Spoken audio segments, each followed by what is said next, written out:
Hello viewers, Manju education hubs class में आप सभी का स्वागत है। इस क्लास का मुख्य उद्देश्य प्रतियोगी परीक्षार्थियों एवं विद्यार्थियों को शैक्षणिक समर्थन प्रदान करना है ताकि वे अपने लक्ष्य को प्राप्त कर सकें। आज का विषय है समास। समास की परिभाषा हमें यह बताता है कि जब दो या दो से अधिक शब्दों के मेल से एक नया शब्द बनता है तब उसे समास कहते हैं। समास का अर्थ होता है छोटा करना। जब हम उसे छोटा कर देते हैं तो उसे हम लोग संक्षेप भी करते हैं, इसलिए उसे हम लोग संक्षिप्तीकरण के नाम से भी संबोधित करते हैं। तो यहाँ हम लोग एग्जाम्पल के द्वारा देखेंगे कि यहाँ जो है स्नान करने का गृह, ठीक है, इसमें कितने शब्द हैं? 4 हैं। लेकिन हमारी परिभाषा क्या बताता है कि जब दो या दो से अधिक शब्दों के मेल से जब एक नया शब्द बनता है, यानी यहाँ जो 4 शब्द दिए गए हैं इन शब्दों को हम लोग को छोटा करके एक नया शब्द बनाना है। तो नया शब्द क्या बन जाएगा? स्नान गृह। मीनिंग क्या है? स्नान करने का गृह। लेकिन यहाँ उसे हम लोग क्या किए? संक्षिप्तीकरण कर दिया, संक्षेप में कर दिए। तो इसी तरह से दूसरा दीवार के लिए घड़ी। घड़ी किसके लिए? दीवार के लिए। तो इसका हम लोग जब उसे 4 शब्दों का मिलाकर जब संक्षेप करेंगे तो क्या हो जाएगा? दीवार घड़ी। कक्षा की अध्यापिका का शॉर्ट करेंगे हम लोग तो क्या बनेगा? कक्षाध्यापिका। पुणे का वासी यानी पुणे का रहने वाले लोग को हम लोग क्या कहते हैं? पुणेवासी कहते हैं। तो पुणे का वासी का हम लोग जब संक्षिप्त करते हैं तो क्या बन जाएगा? पुणेवासी।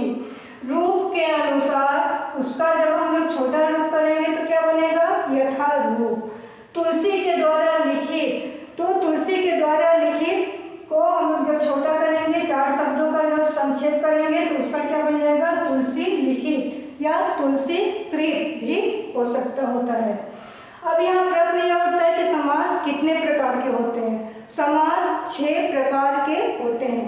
उसमें सबसे पहला जो समास है वह है अव्ययी भाव समास।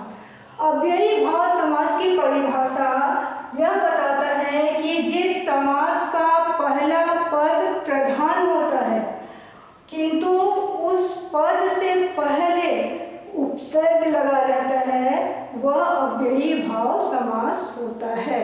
ठीक है, तो यहाँ दिया गया आजीवन। तो यहाँ आजीवन में पहला पद क्या है?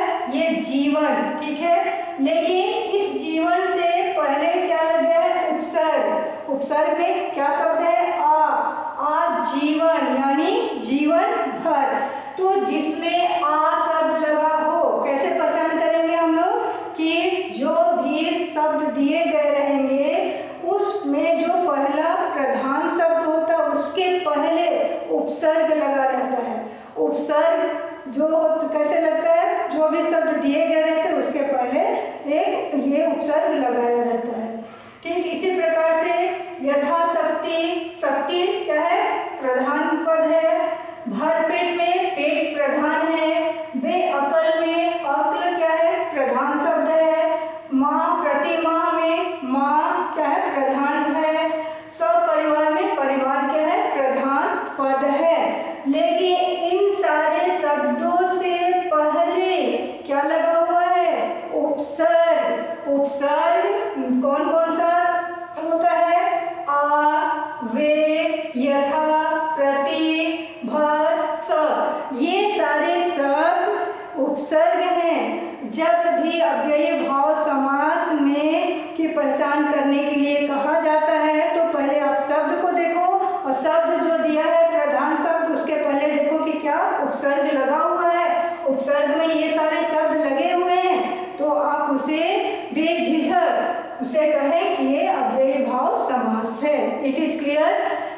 यहाँ ध्यान देने योग्य बात यह है कि बहुत बार ऐसा भी प्रश्न पूछा जाता है कि एक शब्द को 2 बार दोहराया गया हो।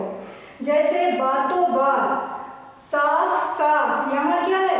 एक ही शब्द 2 बार आए हैं। जल्दी जल्दी, ठीक है, रातों रात, बातों बात, हाथों हाथ, यह एक शब्द क्या है, 2 बार आए हुए हैं। जिस समास में की पहचान करने के लिए ये पूछा जाए कि ये कौन सा समास है, तो आप आँख बंद करें और झट से ये कहें कि ये अव्ययी भाव समास है। It is clear?